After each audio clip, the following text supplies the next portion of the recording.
Donc là, on est sur le stand de quelle association? De l'association Gaming Palois. On est donc une association de promotion de jeux vidéo. On existe depuis 3 ans. Là, pourquoi est-ce qu'on est là? Parce que c'est une convention science-fiction, jeux vidéo. Geek quand même. Voilà. Donc on est de Pau, on est sur Oloron, c'est à côté.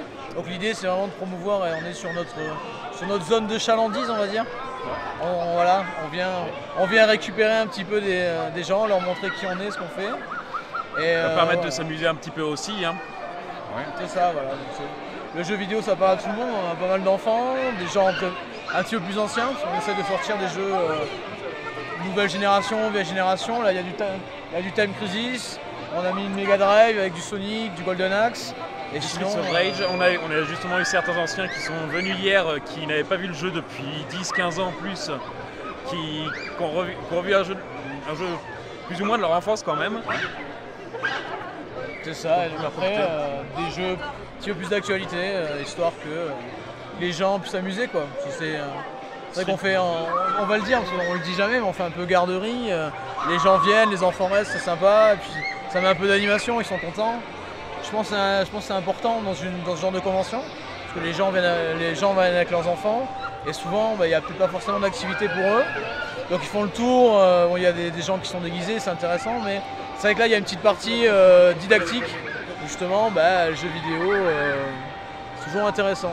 Je dis garderie, mais je dis ça en rigolant, c'est vrai que c'est toujours marrant, quoi. Les parents ils savent qu'il y a un coin où leurs enfants vont pouvoir être, ils vont pas forcément les avoir dans les pattes toute la journée, et nous on s'amuse, quoi. Et en plus on leur fait découvrir des jeux. Voilà. Par exemple, il y a une partie des enfants qui sont là actuellement d'ailleurs, qui sont là à l'heure actuelle. Ils ont découvert Street Fighter hier. Voilà, ils étaient plutôt pas Comment mauvais. on ne peut pas connaître Street Fighter? C'est pas possible. Quand on est grand comme ça, on ne connaît pas forcément. Ah. Donc là, on a pu mettre des jeunes dessus, des plus âgés aussi qui s'y sont remis, qui n'avaient pas joué depuis Street Fighter 2 sur Super NES et bande arcade, qui ont pu redécouvrir les dernières versions. Et là, en dehors des conventions, on vous retrouve où? Alors, on fait également des événements sur Pau de temps en temps.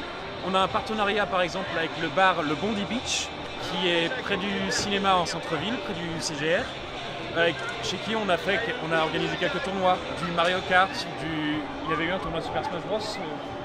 Non, mais il y avait eu une découverte de jeux vidéo. On a fait une initiation aux jeux vidéo. Et après on a fait un tournoi Mario Kart, c'est une journée Mario Kart, on avait mis que des jeux de voiture avec un tournoi sur Mario Kart justement. C'était assez sympa. Donc l'idée c'est vraiment de sortir un peu des sentiers battus et se dire le jeu vidéo il y en a partout. Sur ce sujet-là d'ailleurs, on a commencé à faire quelque chose à l'université. D'abord c'est plus ton rayon. Voilà, je me suis dit qu'au niveau de l'université à Pau, il y a quand même un certain nombre d'étudiants. Et c'est vrai que le cœur de la cible du jeu vidéo, c'est les 15-35 ans. Et là où il y a le plus de concentré sur Pau, c'est à la fac. Et dans les écoles, après, c'est difficile de pouvoir atteindre toutes les écoles. Donc, voilà, donc on est passé directement à la fac. Et donc on a des activités prévues pour décembre et on est en train d'essayer de créer une asso étudiante justement sur le jeu vidéo pour être implanté justement à la fac de Pau et pouvoir faire vivre le jeu vidéo et être reconnu au niveau des étudiants. Organiser quelques tournois à nouveau, des choses comme ça pour du jeu console et du jeu PC. Du League of Legends, Hearthstone. Du Smash Bros. Parce qu'il y en a beaucoup qui parlent de Smash Bros. Donc on parler de la convivialité. Voilà, et puis même d'autres jeux. On va pas vraiment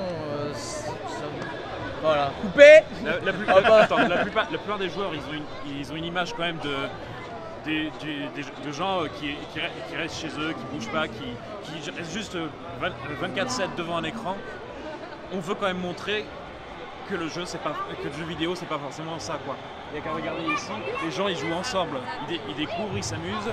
Quand on fait des tournois, on rassemble du monde aussi, qui vont jouer ensemble, qui vont créer de la convivialité. C'est ça, puis quand on est dans un bar, voilà. Donc là, si on veut savoir les prochaines actions de l'association, on passe par où? Là, vous avez Facebook, Twitter, les réseaux sociaux en grande majorité. On a un site qui est en construction. Voilà, on est partout. ce qui est tenu le plus à jour, c'est le Twitter et la page Facebook. Voilà, c'est ça. Né en 2016. C'est normal. ça, Exactement. les réseaux sociaux. On peut pas faire sans.